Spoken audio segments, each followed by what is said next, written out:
దీంట్లో తెలంగాణలో చేసినటువంటి కుల సర్వే ఏదైతుందో క్యాస్ట్ కులాల ప్రాతిపదికన ఎక్కడ ఏం జరిగినాయి, ఎన్ని కులాల ఏ కులం జనాభా ఎంత ఉంది అనేది క్లాసిఫికేషన్ చేయలే. కేవలం తరగతుల వారీగా మాత్రమే చేసిండ్రు. బీసీలు ఎంత, ఎస్సీలు ఎంత, ఈ రకంగా చేసిండ్రు తప్ప ఏ క్యాస్ట్ ఎంత ఉంది, ఏ కులం ఎంత ఉంది అనేటువంటి బీసీల యొక్క లెక్కలు సంపూర్ణంగా ఎక్కడ కూడా చెప్పేటువంటి ప్రయత్నం చేయలే.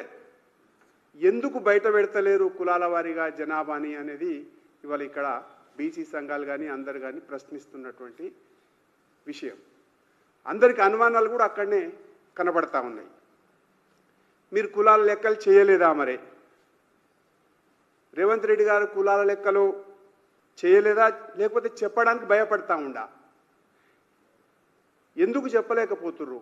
ఈ విషయం స్పష్టం చేయాలని చెప్పేసి మేము డిమాండ్ చేస్తా ఉన్నాం. తర్వాత బీసీ జనాభా ఆశ్చర్యపోతాం మనం.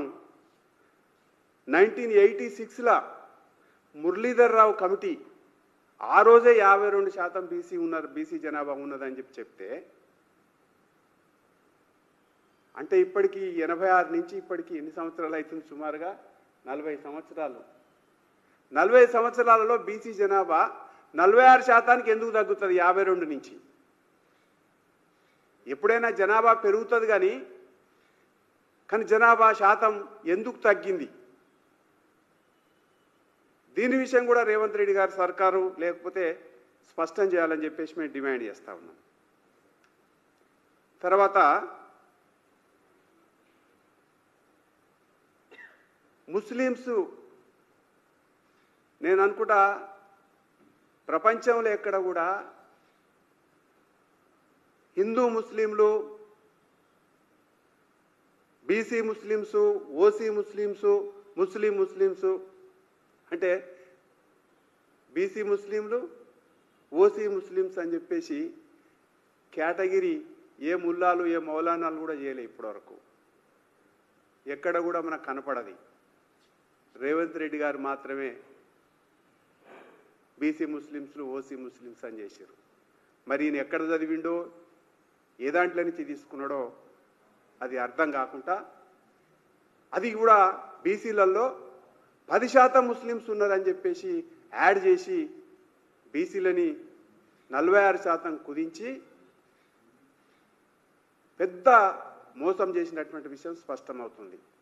అంటే దీని అర్థం ఏంటంటే ముస్లింల యొక్క ఓటు బ్యాంకుని స్థిరీకరించుకోవడం కోసం మాత్రమే పనిచేసిండు, ఈ సర్వేని అడ్డం పెట్టుకుండు అనేది మనకు కనపడతా ఉంది. అంతే తప్ప బీసీలకు న్యాయం చేయడం కోసం ఈ యొక్క సర్వేని చేసినటువంటి విషయం మనకు కనబడతలేదు. తర్వాత కర్ణాటక సంబంధించినటువంటి రిపోర్టు తప్పు, రీసర్వే చేయాలని చెప్పేసి, రీగణన చేయాలని చెప్పేసి కాంగ్రెస్ అధిష్టానం మల్లికార్జున ఖర్గే అదేవిధంగా రాహుల్ గాంధీ కాంగ్రెస్ పార్టీ కర్ణాటకకు ఆర్డర్ ఇచ్చిండ్రు. ఈ సందర్భంగా మేము అడుగుతున్నది ఏంటంటే భారతీయ జనతా పార్టీ వైపు నుంచి ఇక్కడ కూడా మేధావులు, బీసీ కుల సంఘాలు, బీసీ సంఘాలు, విభిన్న వర్గాల వారు ఇదంతా తప్పుడు సర్వే, ఇది సరైనది కాదని చెప్పేసి అనేక రకాలైన అభ్యంతరాలను ఇచ్చినారు. ఈ అభ్యంతరాలని మీరు స్వీకరించి కర్ణాటకలో ఏ రకంగా రీసర్వే చేయాలన్నారో ఇక్కడ కూడా ఈ అభ్యంతరాలను ఏ రకంగా సరి చేస్తారో చెప్పాలని చెప్పేసి మేము అడుగుతా ఉన్నాం. ఎందుకోసం అంటే అసలు ఈ సర్వే ఏదైతుందో తెలంగాణలో చేసినటువంటి సర్వే తప్పుల తడక అని చెప్పేసి అందరు చెప్పిండ్రు.